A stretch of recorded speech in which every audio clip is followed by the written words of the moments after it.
Hello everyone, চলে এসেছি নতুন ভিডিও নিয়ে। আজকে আমি দুটো রেসিপি তোমাদেরকে একসাথে দেখাতে চলেছি, তার সাথে দেশি মুরগির ঝোল আলু দিয়ে। তবে চলো শুরু করা যাক। বাজার থেকে প্রথমেই কিন্তু ফ্রেশ ক্যাপসিকাম, গাজর আর বিনস নিয়ে চলে এসেছি। এখানে প্রত্যেকটার পরিমাণ 200 থেকে 250 গ্রাম রয়েছে। এখানে রয়েছে মটরশুঁটি, নিয়েছি আদা এবং 3টে আলু। আর আমি এখানে মাংসটাকে কিন্তু আগে থেকেই ম্যারিনেট করে রেখেছি নুন, হলুদ, লঙ্কার গুঁড়ো আর কাঁচা তেল দিয়ে। সবজিগুলোকে তোমরা তোমাদের পছন্দ অনুযায়ী কেটে নিও। আমি একটু বড় সবজি রাখতেই পছন্দ করি, সেই কারণে একটু বড় পরিমাণে কেটে নিয়েছি, দেখতেই পাচ্ছ। আর সবকটাই কিন্তু লম্বিভাবে কেটেছি। আলাদা আলাদা শেপ দিলে কিন্তু গলে যেতে পারে। এখানে মশলাটা তৈরি করার জন্য আমি রসুন নিয়েছি আর সাথে দিয়ে দেব আদা। মাংসতে আমি কুচনো পেঁয়াজটাই বেশি ইউজ করি, কিন্তু যেহেতু দেশি মুরগি রান্না করছি তাই কুচনো পেঁয়াজটাই আমি কিছুটা পেস্ট করেও নেব। আমি এখানে 2টো পেঁয়াজকে কুচো করে নিয়েছি আর একটা টমেটো লম্বিভাবে কেটে নিয়েছি।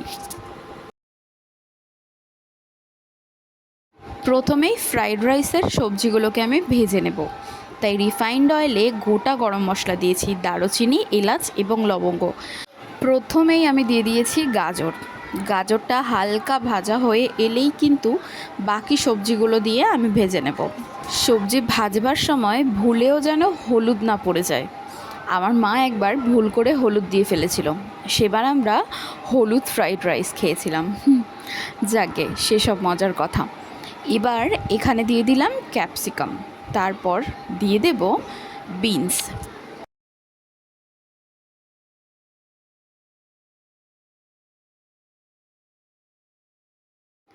ক্যাপসিকামটাকেও আমি হালকা ভেজে নিয়ে তবে বিনসটা দিচ্ছি।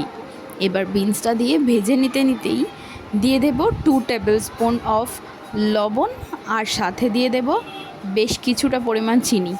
এখানে চিনিটা কিন্তু তোমরা নাও দিতে পারো, অপশনাল, অথবা তোমরা চাইলে বেশিও দিতে পারো আর কমও দিতে পারো।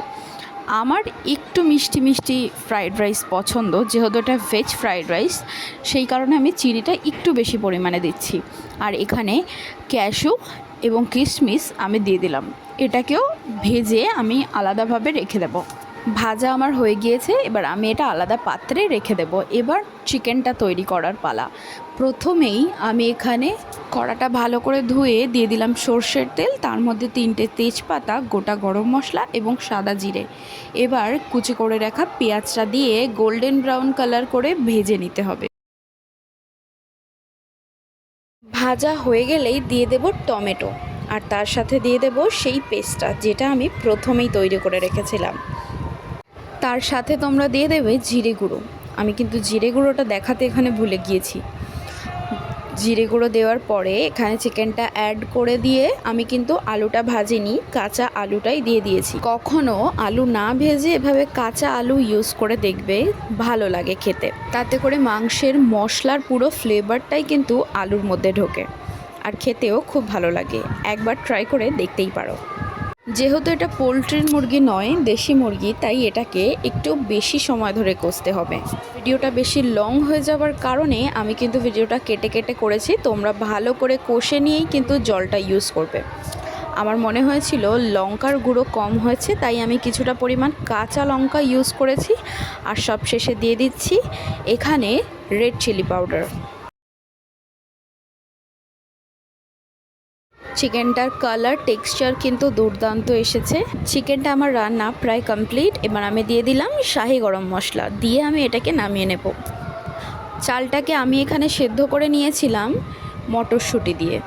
আমি আর চালের মধ্যে এক্সট্রা করে কিচ্ছু ইউজ করিনি, কিন্তু এবার ইউজ করব।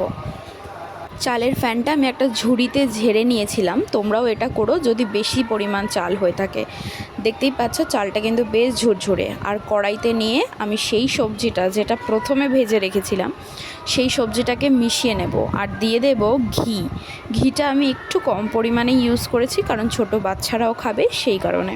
আর আমি এখানে ছোট একটা 6 টাকা দামের বাটার ইউজ করেছি। বাটার দিলে ফ্রাইড রাইসের স্মেলটা কিন্তু দুর্দান্ত আসে। বাটারটা দিয়ে একবার ট্রাই করে দেখতেই পারো। বড় বড় রেস্টুরেন্টেও বাটারটা কিন্তু ওরা ইউজ করে। ঠিক এই সময় তোমরা মুখে দিয়ে দেখতে পারো লবণ আর চিনিটা ঠিক হয়েছে কি না। আস্তে আস্তে হালকা হাতে রাইসগুলোকে নেড়ে নেবে আর খুন্তিটা অ্যাভয়েড করার চেষ্টা করবে, তার কারণ খুন্তিতে রাইসগুলো কেটে যেতে পারে। আমার প্রিভিয়াস ভিডিওতে তোমরা দেখতে পাবে আমি ফ্রাইড রাইসের রেসিপি গ্যাসে বসিয়ে চালটাকে কিন্তু ফ্রাই করে নিয়েছিলাম সবজির সাথে। সেটা আমি এবার করিনি কারণ এই স্বাদটা পুরোপুরি ডিফারেন্ট আর খেতেও দুর্দান্ত লাগে। ঘি, বাটার, অয়েল আমি একটু কম পরিমাণে ইউজ করেছি যেহেতু বাচ্চারা খাবে, আমি আগে থেকেই বললাম তোমাদের। তো তোমরাও এভাবে ট্রাই করে দেখতে পারো, খুব ভালো লাগে আর ঝুরঝুরে রাইস হয়। আমার সবটা কমপ্লিট, এবার সার্ভ করার পালা। আমি সার্ভ করে নিয়েছি, দেখতেই পাচ্ছ রাইসটা কিন্তু খুব দুর্দান্ত ঝুরঝুরে হয়েছিল পুরো। সবাইকে খেতে দিয়ে শেষে নিজের জন্য নিয়ে বসে তোমাদের ফুড রিভিউ দিতে এসেছি। আশপাশের নয়েজের জন্য আমি খুব দুঃখিত, তোমাদের কাছে ক্ষমা চেয়ে নিচ্ছি। আমাদের পাশেই অনুষ্ঠান হচ্ছে বলে একটু আওয়াজ আসছে। ফ্রাইড রাইস এবং চিকেনটা আমি যেভাবে দেখালাম তোমরা ঠিক সেভাবে করে দেখো, সত্যি খেতে দুর্দান্ত লাগে। আমি গ্যারান্টি সহকারে বলতে পারি খুব ভালো হয় খেতে এভাবে রাইসটা তৈরি করলে। তবে আজকের মতন আসি, টাটা।